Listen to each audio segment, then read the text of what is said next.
Hola, ¿qué tal?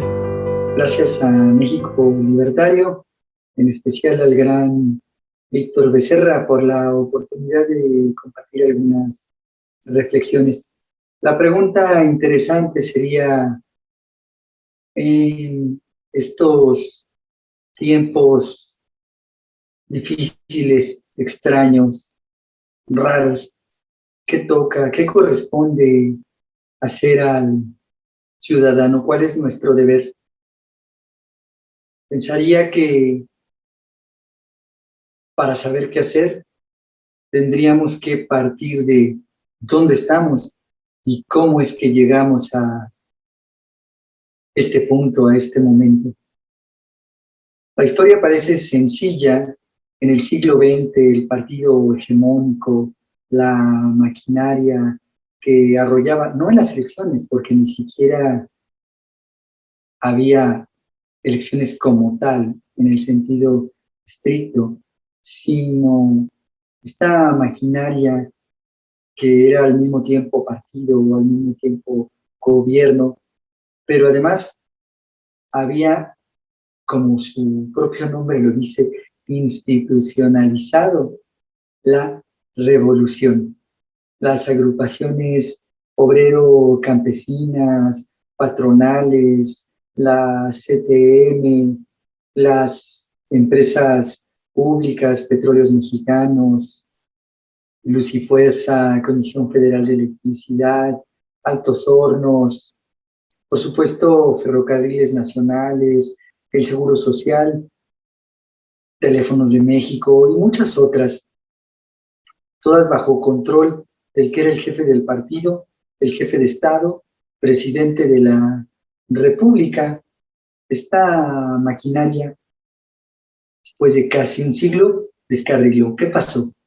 Las guerras, la Segunda Guerra Mundial, detonaron en el planeta un desarrollo industrial impresionante. México, por supuesto, también fue beneficiario de esto y el desarrollo estabilizador implementado permitió a México crecimiento. La migración del campo a la ciudad no fue posible sostenerla, el país se endeudó, vino la llamada docena trágica y el país se fue a la ruina.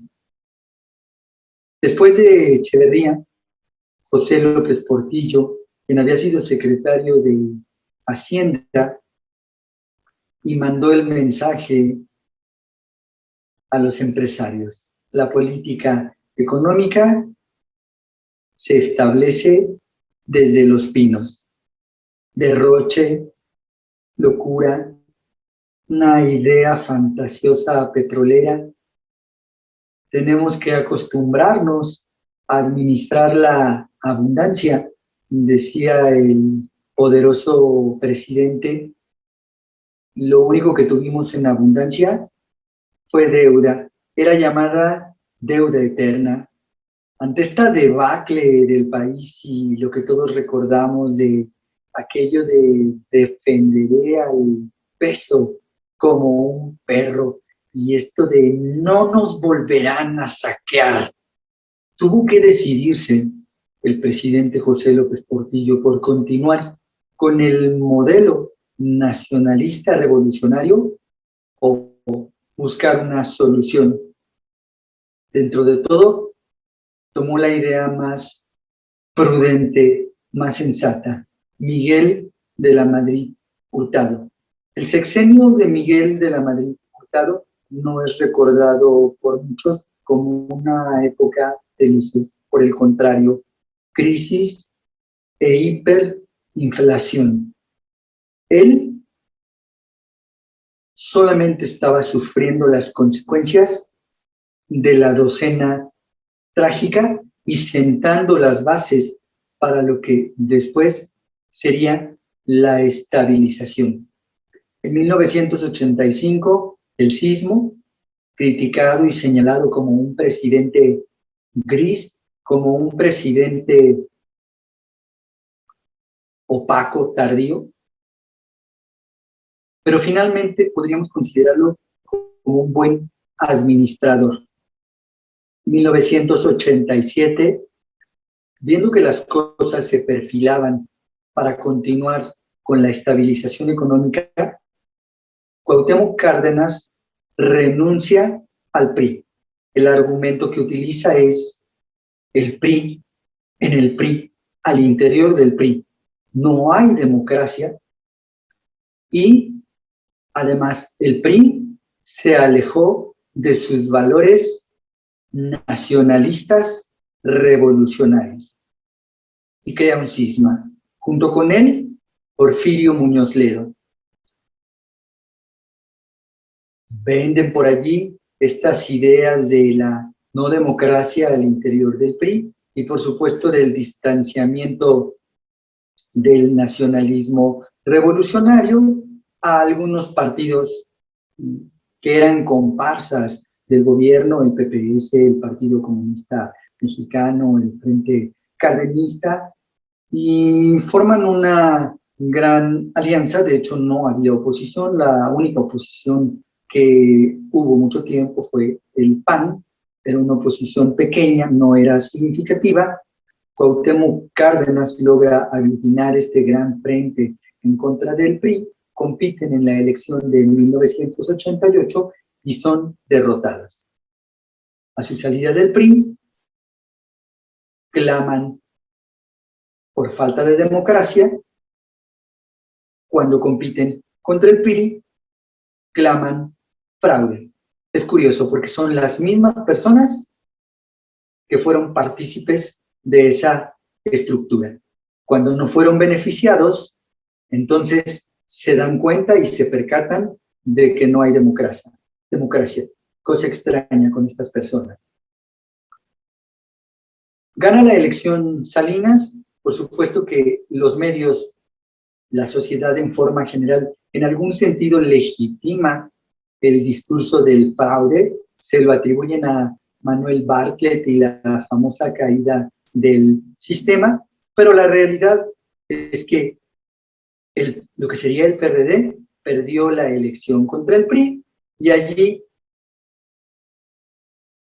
crearon uno de sus primeros mitos, el fraude del 88.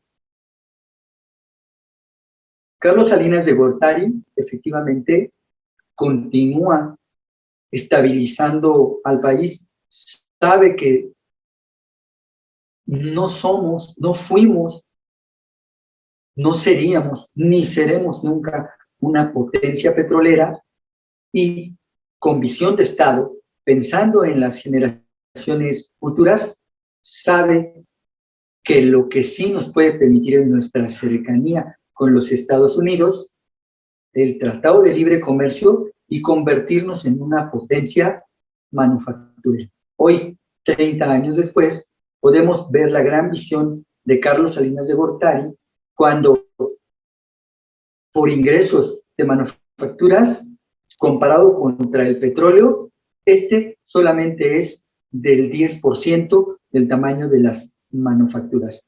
Así de tremenda es la visión de grande de Carlos Salinas de Gortari. ¿En bien de quién? Por supuesto, en bien de México, de los mexicanos. No solamente tenemos más ingresos para el país, se detuvo la migración. Ahora el trabajador mexicano no tenía que arriesgarse a cruzar la frontera. Cesaron aquellos cartones de los moneros que decían que la compra de cada barril obsequiaba un brasero mexicano. Los mexicanos, poco a poco, en el trayecto del tiempo, fueron encontrando trabajo en su propia tierra, en las fronteras, en empresas maquiladoras, bien pagados, capacitados, y por supuesto que les ofrece, además de seguridad y garantías, sin tener que salir de su tierra, desarrollo laboral. Ferrocarriles nacionales, televisión azteca, teléfonos de México, y muchas otras fueron las empresas que se desincorporaron del sector público, pasaron a manos del sector privado para hacerlas más productivas en beneficio de los mexicanos. Vino la siguiente elección En el año del 94 el país estaba convulsionado, habían asesinado a los periodistas Francisco Ruiz Massieu, a Luis Donaldo Colosio, había un movimiento alzado en Chiapas, el Ejército Zapatista de Liberación Nacional, y en esta situación compleja, en esta situación difícil, compitieron por la presidencia, sí, otra vez, ya saben, el ingeniero Cuauhtémoc Cárdenas compite por la presidencia ahora en el año 94 contra Diego Fernández de Ceballos y contra el doctor Ernesto Zedillo, que fue el sustituto del candidato asesinado.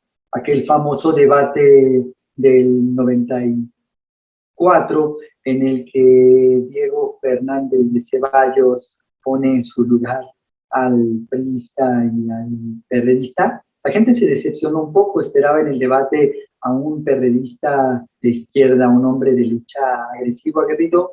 No fue así. Diego Fernández los hizo gala de sus dotes de la oratoria con la que cuenta el poder de la palabra y fue el rotundo ganador. Pero después del debate, Diego Fernández desapareció de la escena pública. Mucha gente especuló que había algún tipo de pacto con el PRI o que padecía alguna enfermedad y no se vio más. Ganó la presidencia Ernesto Zedillo a los 15 días de haber tomado posesión. Se le llama el error de diciembre, quebró el sistema financiero del país, hubo salida de capitales y tuvieron que recurrir a liquidez que obtuvieron con el gobierno de los Estados Unidos. Muy pronto, en cosa de año y medio, el país ya estaba estable, estaba creciendo y el sistema financiero se había salvado. La oposición, encabezada por Cuauhtémoc Cárdenas, el PRD, capitalizaron este error y le llamaron al rescate, al FOBAPROA, le llamaban el ROBAPROA, decían que había servido para rescatar a corruptos en los bancos, etcétera. Por supuesto, esto jamás fue así. Igual que el mito del 88, también ocurre lo mismo con el FOBAPROA. El FOBAPROA rescató a los ahorradores, rescató al sistema financiero y la deuda esta que dicen que estamos pagando durante cientos de años, etcétera. En muy poco tiempo pueden ustedes ver las gráficas del propio gobierno, en el histórico pueden ver la gran bajada que hay con Ernesto Zedillo y posteriormente con Vicente Fox respecto a la deuda como porcentaje del PIB. Es impresionante el gran manejo que tuvieron Ernesto Zedillo y luego Vicente Fox. Efectivamente, con Ernesto Zedillo se estabilizan las finanzas del país y viene la elección del año 2000. En el año 2000, sí, de nueva cuenta, el caudillo de la izquierda, el ingeniero Cuauhtémoc Cárdenas, vuelve a ser el contendiente, esta vez contra Francisco Labastida y contra Vicente Fox. Vicente Fox es un candidato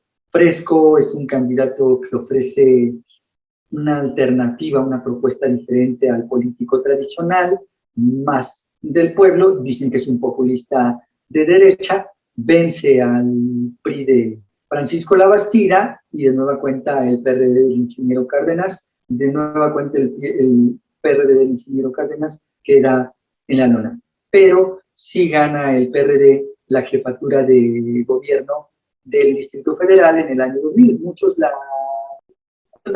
dicen que Andrés Manuel López Obrador no cumplía con el requisito de residencia para poder ser candidato y que Ernesto Zedillo intervino para que tuviera la oportunidad de competir. Finalmente, si es un rumor, si no, el propio Pablo Gómez del PRD tiene por ahí algunos cuestionamientos a Andrés Manuel López Obrador de que no cumplía con los requisitos, pero a fin de cuentas fue el candidato de la izquierda, finalmente ganó y el país cambió en el año 2000. A nivel nacional se pintó de azul, ganó Vicente Fox en la capital de la Ciudad de México. Andrés Manuel López Obrador toma posesión y hubo allí 6 años de pique, de dimes, de dichos, el jefe de gobierno prácticamente estaba pavimentando su candidatura hacia la presidencia en el año 2006.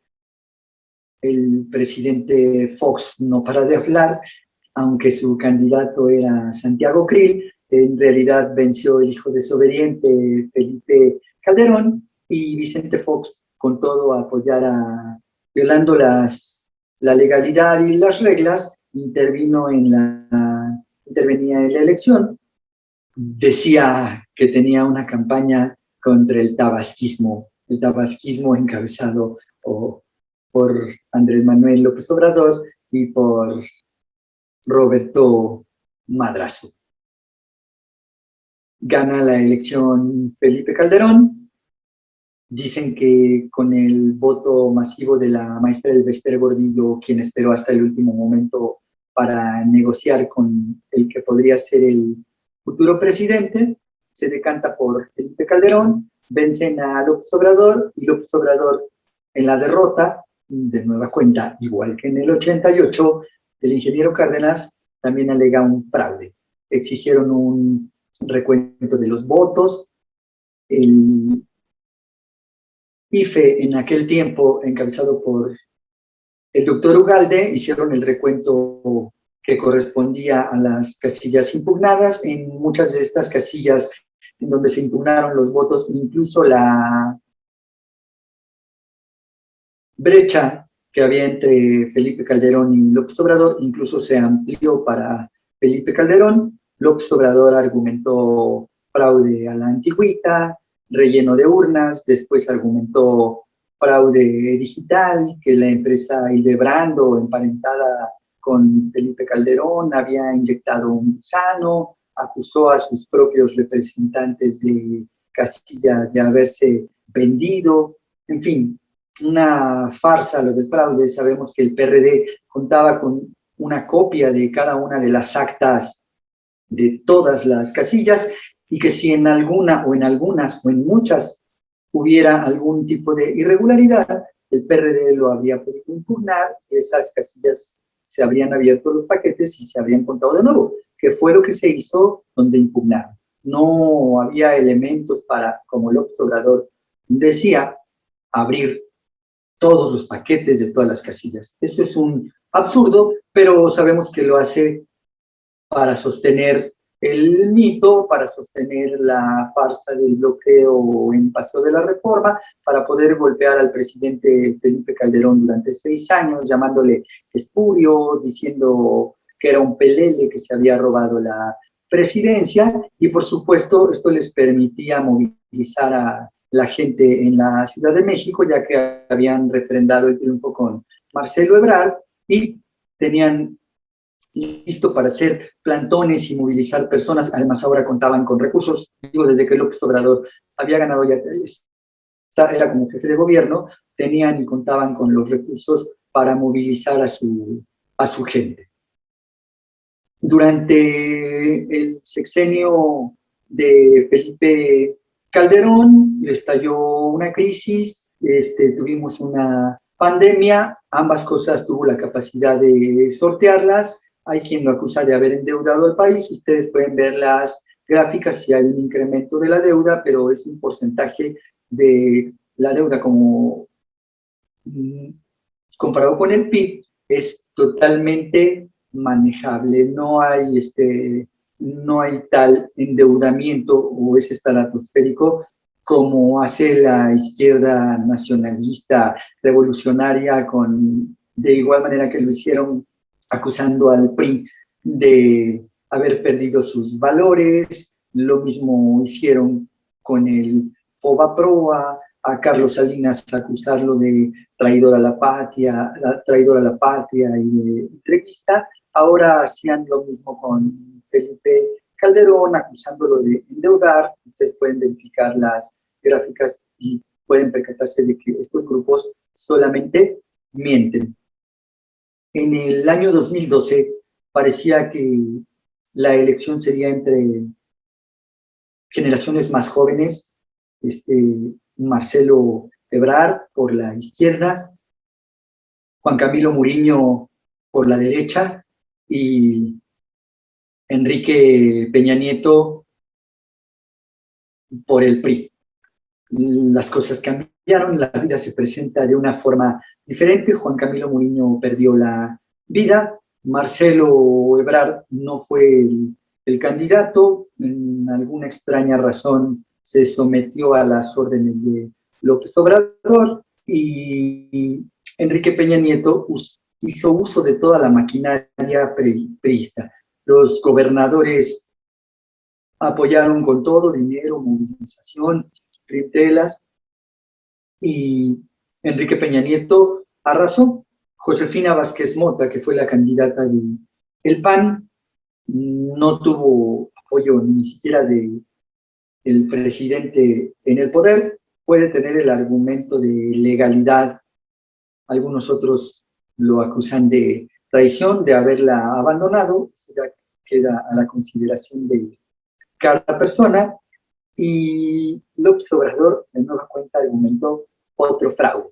Ahora, como pruebas de fraude, llevó animalitos al tribunal, un pollo, un pato, una gallina, como prueba del fraude. En el 2006 llevaron unas cajas Claudia Sheinbaum, Noroña y Horacio Duarte, unas cajas que contenían las pruebas del fraude en el 2006. Los estaban esperando medios y notarios públicos, descubrieron que las cajas estaban vacías. Es decir, lo de siempre, una farsa, un show que le sirve para su clientela, para su grupo y para alimentar esto del fraude y poder golpear instituciones como el propio Instituto Federal, como las demás instituciones que los ciudadanos nos habíamos dado a lo largo de los años.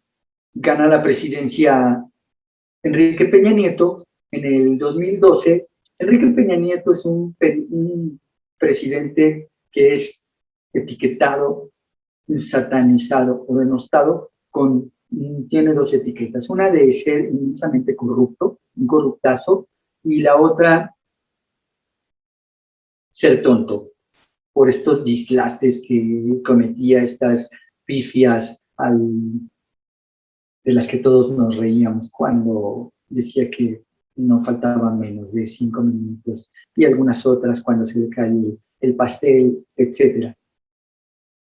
Lo de la corrupción parecía estar documentada. Mexicanos contra la Corrupción documentó esto de la estafa maestra, pero en el sexenio que transcurre con el presidente López Obrador no hemos visto ninguna investigación seria en contra del presidente o de su círculo cercano.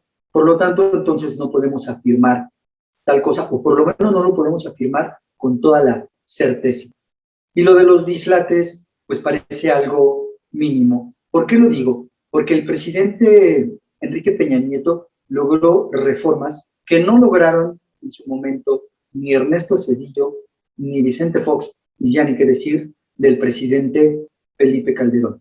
Las llamadas reformas estructurales, entre las que se encuentran la energética, la reforma fiscal y la reforma educativa. Estas reformas, el presidente Enrique Peña Nieto las logró sentando a todos los actores políticos, líderes de los partidos del PRD, del PAN, la gente del PRI, a los líderes de las bancadas, intelectuales, medios, todos participaron, dieron opiniones en las mesas de diálogo, se hicieron cambios y reformas a la Constitución, se hizo lo necesario en los congresos locales. Es muy importante acotar, señalar, enfatizar y puntualizar que muchos de los ataques que hoy las instituciones reciben desde el poder han podido ser detenidos gracias al excelente trabajo del presidente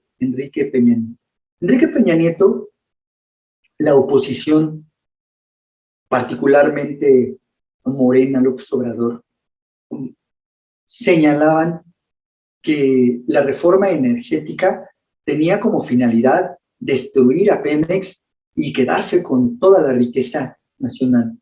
Esto, igual que lo del Fobaproa, igual que el fraude del 88, igual que el fraude del 2006, no es más que una mentira burda y vil.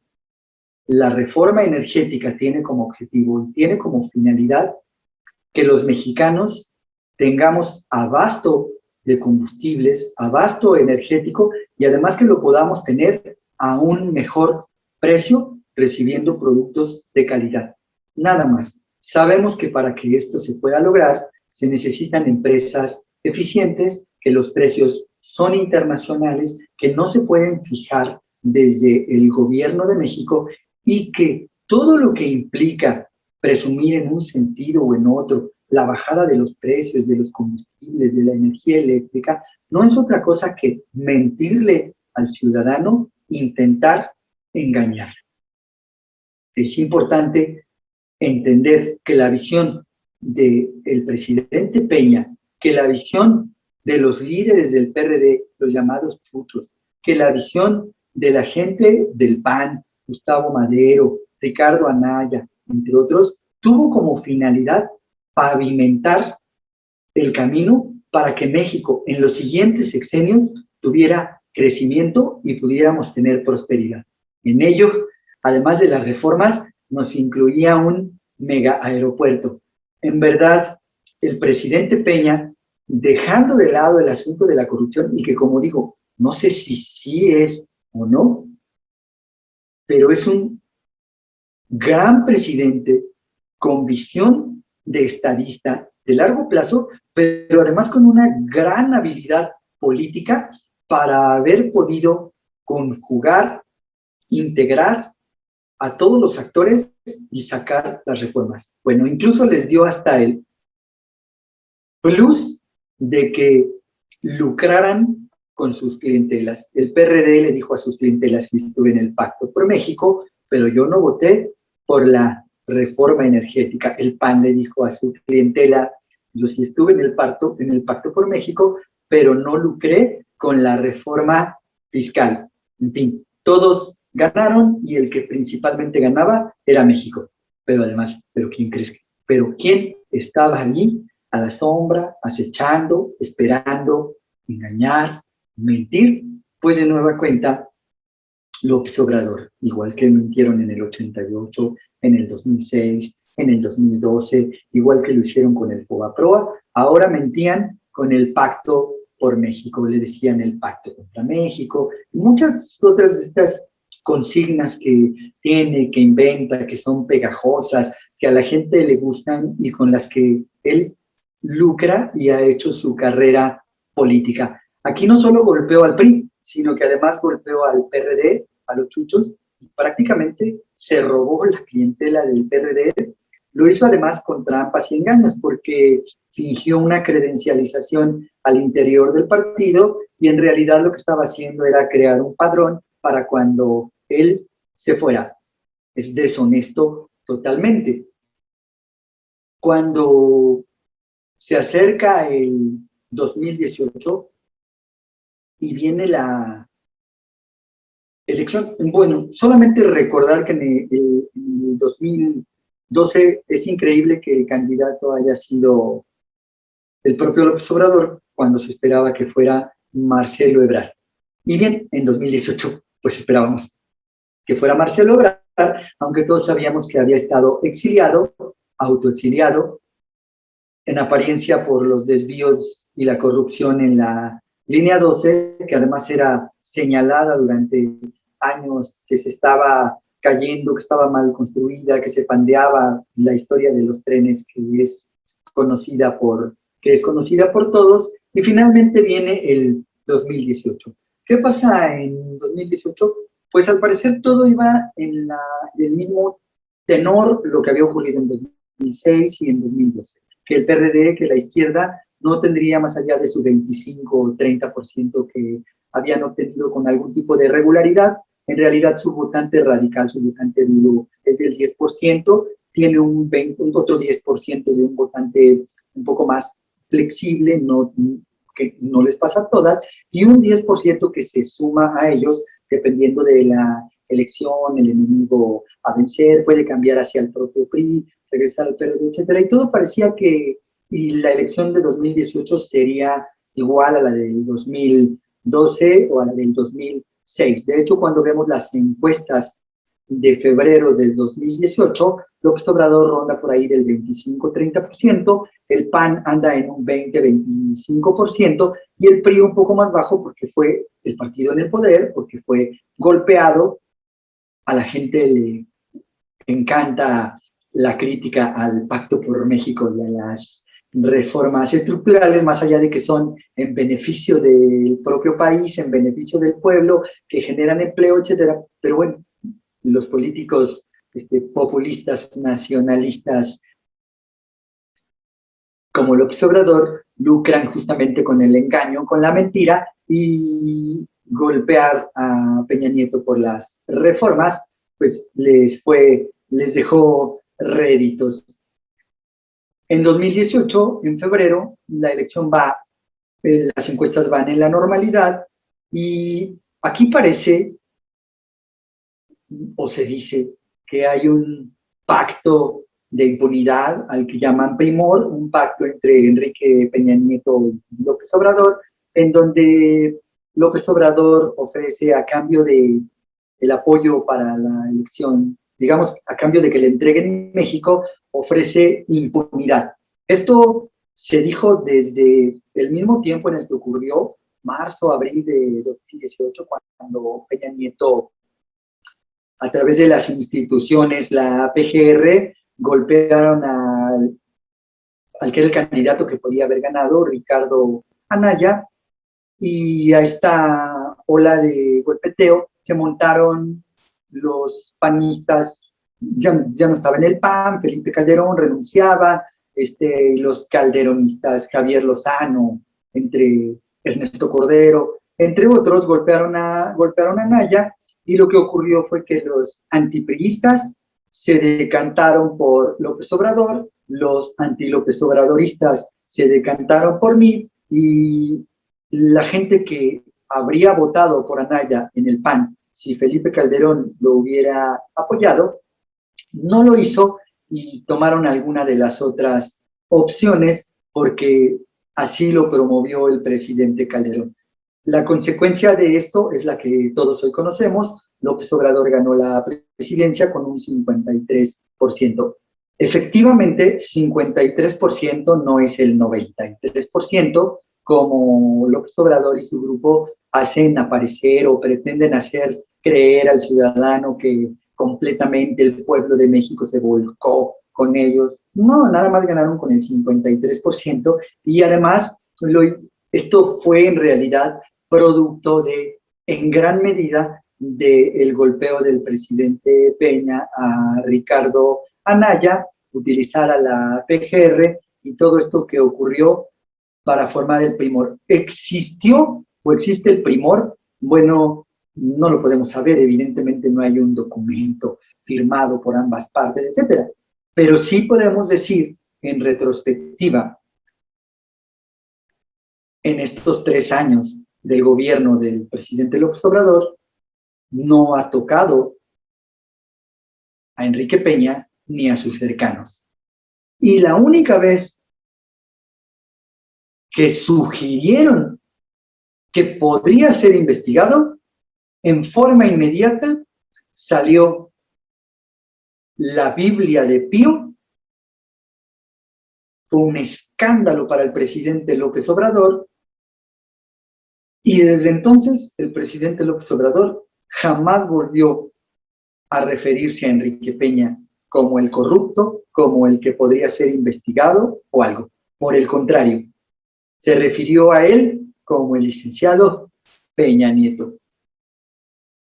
Que cada quien saque sus conclusiones.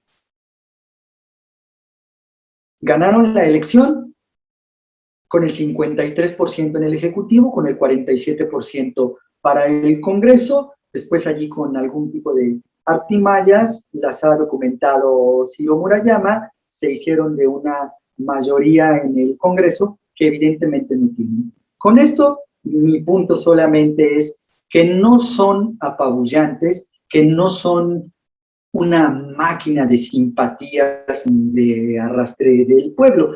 Y la mejor prueba de eso, además de los mismos números del 2006, 2012 e incluso los del 2018, podemos ver la elección del 2021 en la Ciudad de México. La elección del 2021 en la Ciudad de México refleja claramente que Morena, lo que antes era el PRD, la izquierda, el grupo de López Obrador, no rebasa el 30, un tercio de los votos.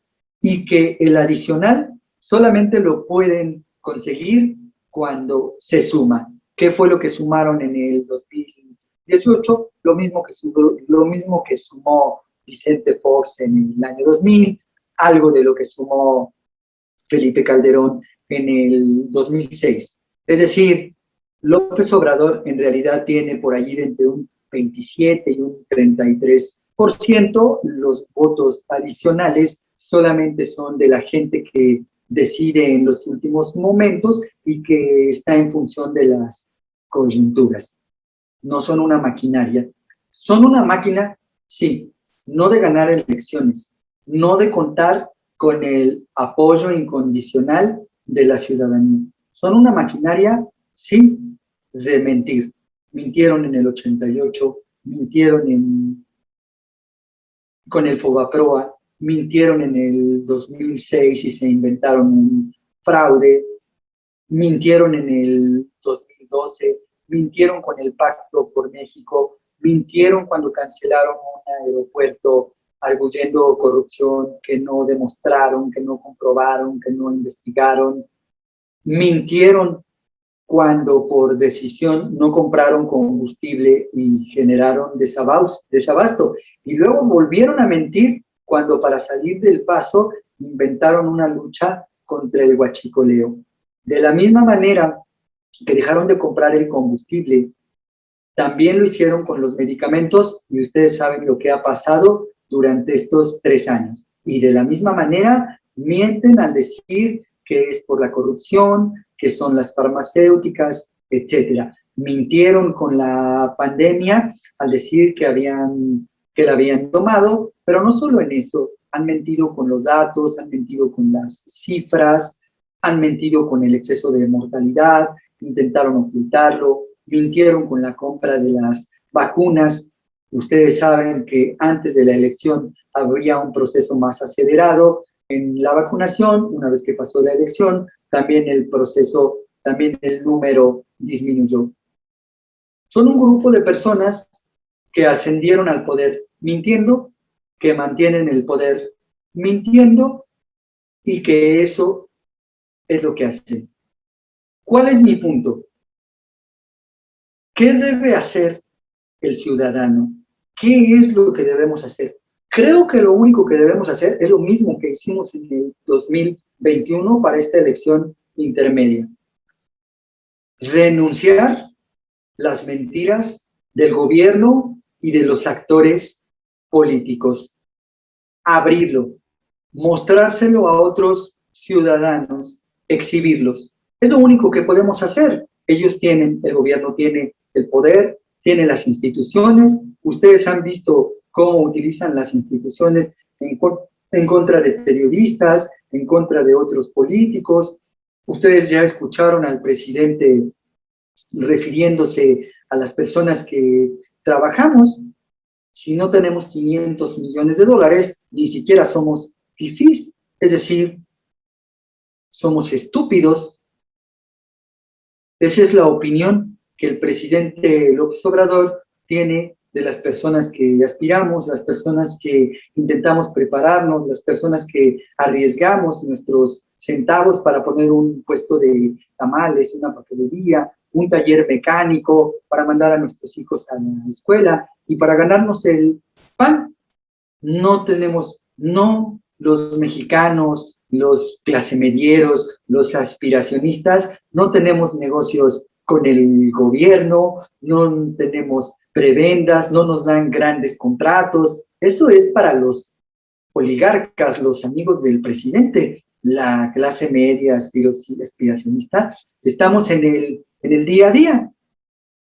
Y como no tenemos capacidad para defendernos, entonces el presidente nos denuestra, nos agrede, nos ofende y nos amenaza.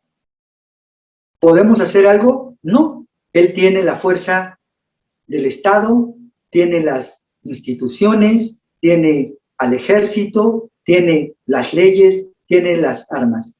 Nosotros lo único que tenemos los ciudadanos es la verdad. ¿Qué podemos hacer con la verdad? Compartirla con otros ciudadanos, informarles, decirles, pasarles datos, enlaces de los propios sitios del gobierno. Uno de ellos se me ocurre, por ejemplo, el empleo. El presidente Enrique Peña Nieto, a su salida en noviembre del 2018, dejó 20,5 millones de empleos registrados en el IMSS. El 20 de marzo, previo a la pandemia, 16 meses después, en el IMSS había 20,5 millones. Es decir, después de 16 meses de gobierno, el presidente López Obrador no había generado un solo empleo. Durante la pandemia estuvimos incluso abajo hasta 1 millón de empleos menos que los que dejó Enrique Peña Nieto en noviembre del 2018. En abril del 2021 tenemos 400,000 empleos menos que en marzo del 2020, previo a la pandemia, pero también tenemos 400,000 empleos menos que los mismos que dejó Enrique Peña Nieto en noviembre de 2018. Es decir, ¿cuántos empleos ha generado el presidente López Obrador tras casi 30 meses en el poder? Ni uno. Tenemos un déficit de 400,000 empleos. Él y sus voceros mienten cuando dicen cualquier dato o cualquier cantidad diferente o cualquier fecha distinta a esto. No tenemos ni datos previo a pandemia, pero además, previo a la pandemia, no habíamos logrado un solo empleo. Les recuerdo que en campaña ofreció 2 millones de empleos por año y acotaba y enfatizaba desde el primer año sostenido. Es decir, en marzo del 2020, previo a la pandemia, deberíamos de haber tenido registrados en el IMSS al menos 23 millones de personas. No fue así. No voy a mencionar nada respecto a los aumentos de las gasolinas o a las bajadas de los precios internacionales con las que miente, con las que engaña a los desinformados. Los precios de los combustibles no se ponen, no se fijan en el país, se fijan en los mercados y se hace de forma internacional. Y además ha engañado con el IEPS. Pero más simple, sin pudor alguno, dicen que hay una consulta para enjuiciar a expresidentes. No, no hay ninguna consulta para enjuiciar a ningún expresidente. La pregunta ni de cerca se asemeja a eso. Y sin pudor alguno, él, miembros de su gabinete, de su partido o sus lisonjeros en los medios, hablan de una consulta para enjuiciar a expresidentes. No, no hay ninguna consulta para enjuiciar a expresidentes. Y no hay porque precisamente la Suprema Corte modificó el planteamiento, la ocurrencia, el logro que el presidente quería hacer, cambió la pregunta y el sentido de la misma. Ustedes lo saben, la ley no se somete a consulta. Y si un presidente o cualquier político de este tiempo o de otro cometió un delito, se le debe investigar, se le debe llevar a proceso y en su caso juzgarlo y encarcelarlo si así lo amerita. No, no se debe consultar. Pero además de que no se debe consultar, no hay tal consulta. Escuchar a cualquiera persona de ese partido hablar de una consulta para enjuiciar a expresidentes los pinta de cuerpo entero, lo que son una maquinaria de mentir, de engañar al ciudadano, de generar embustes. ¿Qué tenemos los ciudadanos? Solamente la verdad. Lo único que podemos hacer es abrirla y compartirla con otros ciudadanos. Solo eso. Y en las urnas hacer lo mismo que en 2021. Y para las consultas, por supuesto que yo no me presto a legitimar una patraña, un engaño como la consulta que no existe para enjuiciar expresidentes. Saludos, amigos.